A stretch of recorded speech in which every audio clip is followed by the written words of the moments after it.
Welcome to the Awaken Women Podcast. This is a very different setting today, and who knows, I might keep doing this because I really love how nature makes me feel, how creative I feel, and how my throat chakra is opening. I've got something on my hat.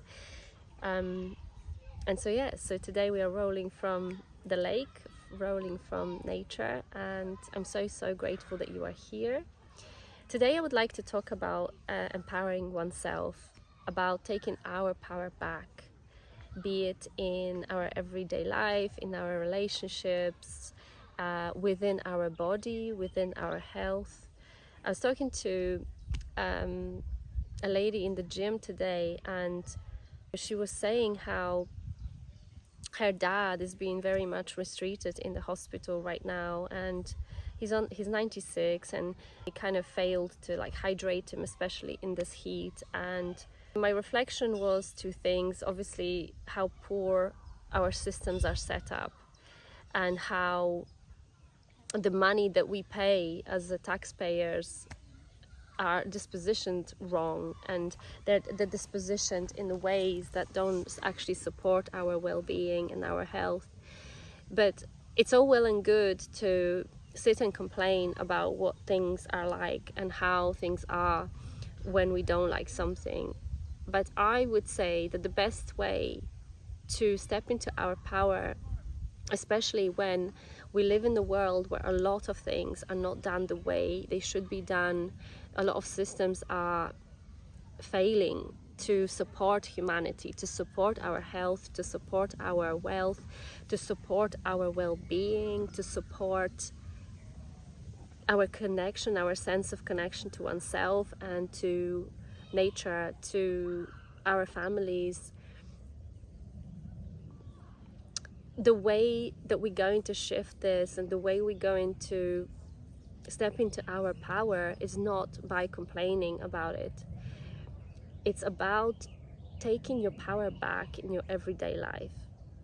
When we don't want to be subservient to the medical system, the best way that you can take your power back is by taking care of your health, taking care of your sleep, taking care of your hydration, taking care of coming back to our body, understanding that our body is the vessel that can heal itself. And when we take the distortion out of our body, the body starts to heal. We have moved so far away from... I'm sorry, I'm getting distracted, but I just had butterflies sitting on me for a second and I get so excited. I was trying not to get so oh my God, yes, hello. Butterfly is my spirit animal, so it's like, oh my God, they say hello.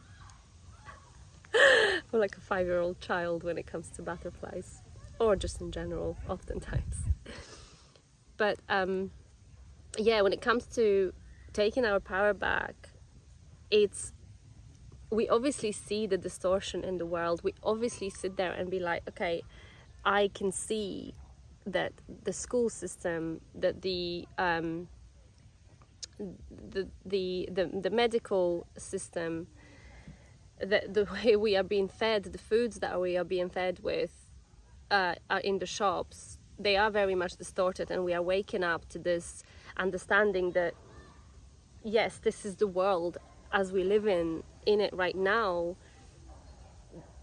A lot of these things have been infiltrated, and they have been infiltrated for the very reason for us to struggle, for us to be disempowered. But when we can see that the veil is thinning, and we can take that veil off of lies and distortion, and we can step into the discernment, and we can start taking the power back. So if you are worried about your health, and you're facing some issues, the way to actually start taking your power back is not to go to doctors and ask them what's wrong with me. It is to tune in into your own vessel. It is to sit with yourself and ask your body, what do you need? And if you connect to your heart, and if you really start breathing into your heart, which is something I've been doing a lot recently, because I've been going through a lot of struggle recently. I mean, it has been so challenging for me. My reality that I known so far of by now, my reality is literally falling away, falling apart. It's been proper dark night of the soul, as you can hear in my last episode. And it's not about sitting there and judging and pointing fingers. It really isn't, because the more we give away the responsibility, the less power we actually have. It is in the taking responsibility for our own sovereignty and for our own body, for our own health, for our relationships. We can then start taking the power back, because whenever you take responsibility in a way, like if you say argue with your partner and you look at where do I contribute to the argument, where do I bring the distortion, honestly and truthfully, with no judgment, because it's not about judgment, it's about compassionately seeing yourself as a human being on the journey that's learning. And your soul has chosen the wounding, your soul has chosen the circumstances, your soul has chosen to have this experience with another soul. And when you can take yourself away from judging or looking out there, looking for what is wrong outside of you, you can start really seeing and reflecting to yourself, how am I contributing to it, and which part of me is attracting this, which part of me is distorted, where do I lose my shit when I talk to my partner, where am I bringing the toxicity. And I'm not afraid to use the word toxicity, because this is the truth. The truth is, and I want you to please don't take it as there is any judgment of that in me. There isn't. When I talk about myself, I say I have toxic traits. Absolutely, every single human does. But only when we can see them for what they are, we can start shifting them into a different consciousness, into a higher level of consciousness, and we can start alchemizing them into love, into compassion, into healing.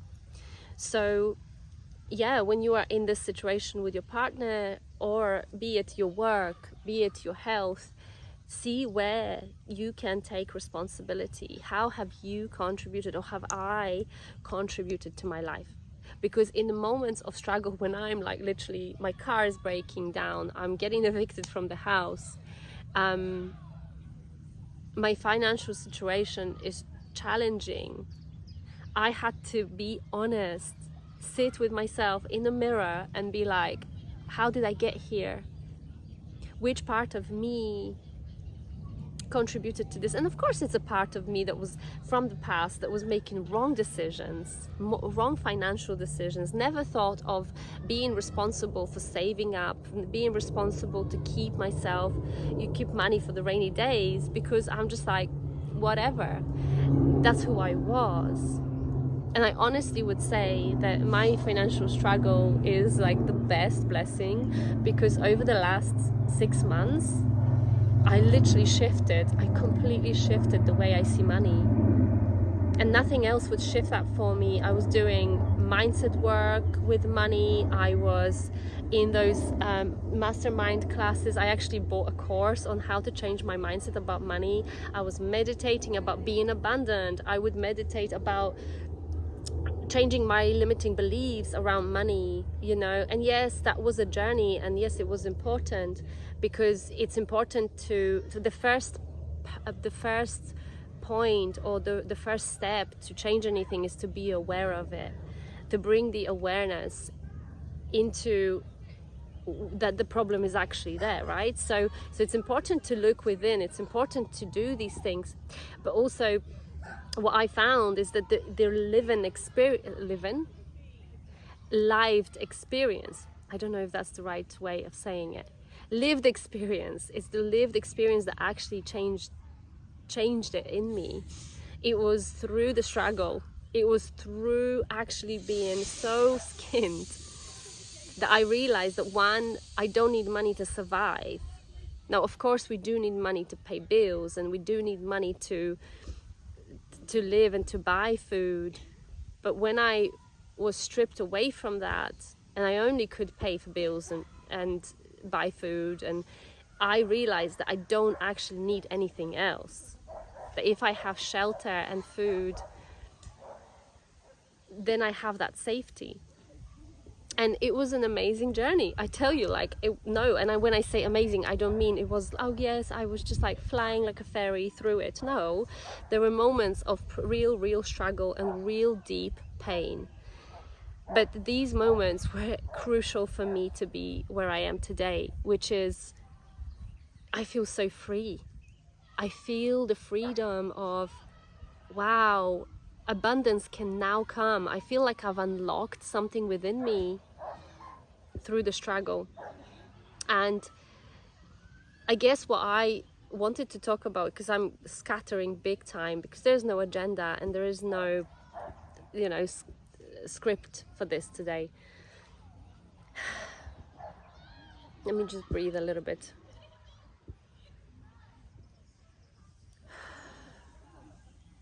The way we take power back is by stepping into realization, is to bring the awareness as to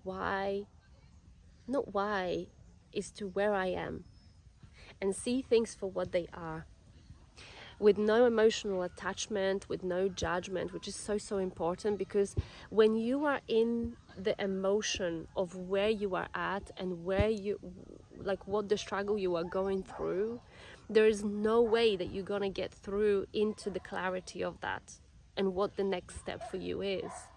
You can't do that because the emotions will take over. And I've done that when I was literally like crumbling under my emotions. But another learning from the struggle over the last 6 months that I've been going through is, wow, when I allow for the emotions and for the emotions within me to lead my life, I get nowhere. And the important thing about emotions is not to suppress them. And I've been saying this so long on my podcast. It's not about suppression, it's about feeling the emotions and observing them. It's about stepping into the feeling and asking the body what it needs to release. Allowing for these feelings and emotions to go through the body, but not attaching ourselves to the emotions, not making the story or attaching the story to the feeling and emotion. And this is a mastery. That's mastery of living. It's like observing that I have this feeling, I have this emotion, but I'm going to let it go through me, and I'm really going to feel it, like really feel it in your body. Feel the sadness, feel the grief, feel the anger that you carry, and let it go through you. We know that scientifically it takes 90 seconds for our body to process these emotions and feelings, and so do not be afraid of feeling your feelings and emotions.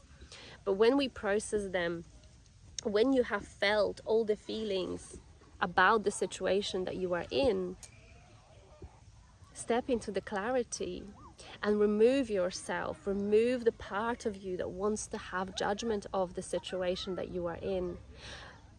Bring the compassion. Always look at your life and yourself and people in your life from the lens of love and compassion, because everyone is doing the best they can. You are doing the best you can with the level of consciousness that you have, with the level of understanding that you have.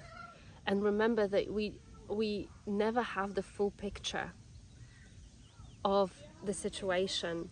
We don't, and we never will, because we are limited in the way that our 3D flesh is limited in some ways, right?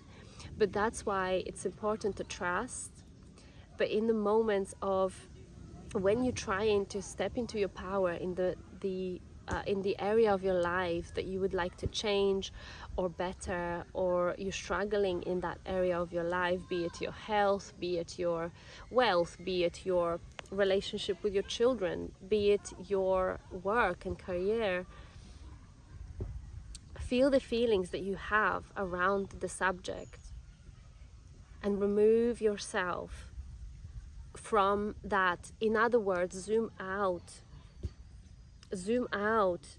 of the situation and see it with the cool, loving heart, with the with the higher self, if you like, with your higher self perspective. Because in those moments of struggle, when we can connect to the higher self and we can connect to that part of us which is wise and the part of us that has the answers, you are winning in life. Like that, this is mastery. And when you can understand that your soul on some level has chosen the struggles. Like, I know that if I didn't have the struggle, I know that my soul on some level had to go through the struggles that I went through, because there was no other way for me to learn it. This is something I'm learning about myself, that I learned through experience. And that's why I can sit here and tell you how it feels, because I literally went through that. And I have alchemized that into feeling the gratitude, feeling the peace, feeling the safety in my body in the midst of hurricane, in the midst of absolute hurricane. And where we are heading as a humanity right now, we need to learn to do this. Because the world is showing you that it's chaotic, because it is. It doesn't mean that we need to be scared of that. And the more in love with your life you are, the more you find safety within your body, the more you are changing timelines. In other words, you are moving yourself into a timeline that's not going to be as chaotic and as crazy. So the world is going to go through a lot of changes over the next years. And this is the time where we need to step into our power, into our knowing, into our connection with our hearts. And when I say that, our heart carries so many neural pathways and so much information. Our heart carries the wisdom and carries the information that our brain doesn't, because our mind can be limited for what we know, for where we've been, for what we've been through, all of these things. So your heart carries the wisdom as to what the next step for you is.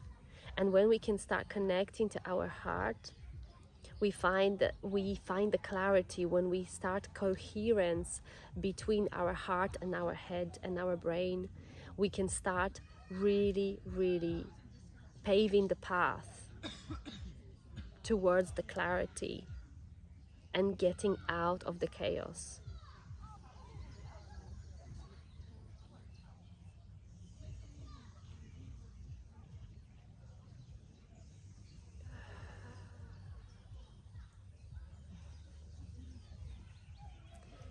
If you have made it to this point in the video, I honor you so much. I think that we are going through this time in the world where we need to start waking up to our own divinity. The divinity that we hold within our hearts, and living our life from within and not from without. And if this video resonated with you and you vibe with me, I would love for you to subscribe to the channel and help this channel grow. My mission is to speak into our healing, our self-love, our empowerment, to empower each other on this journey into the new earth. It is time to wake up, because when we can together come back to our own empowerment and remember how limitless we are as human beings, the world is going to change. And by you loving you, and by you stepping into your power, by you living your life in alignment with your soul, you are changing the planet, and you are changing the world. You are changing the frequency of this planet. So I honor you, I thank you, and I'll speak to you on the next one. Take care.